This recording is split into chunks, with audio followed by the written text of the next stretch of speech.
Hey guys, in this video, I'm going to show you how to close your server in Hytale. The first thing I want you to do is actually go ahead and join your world where you had created your server. And then I want you to come here and click on escape on your keyboard.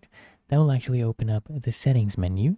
Now from the settings menu, I want you to click here on online play. Now here in online play, you'll see I have my share code set up. I have a password set up for my server. And here it says allow other players to join. It says on. I want you to come and click on this arrow and change this to off. When you do that, it actually closes the server. But make sure you save it. If you don't save it, the server does not close. So I'll click here on save. And as you can see, my server has now been closed. I can return to the game. And that is how to close your server in Hytale. If you found this helpful, make sure you smash the like button, subscribe to the channel. It helps me out as well.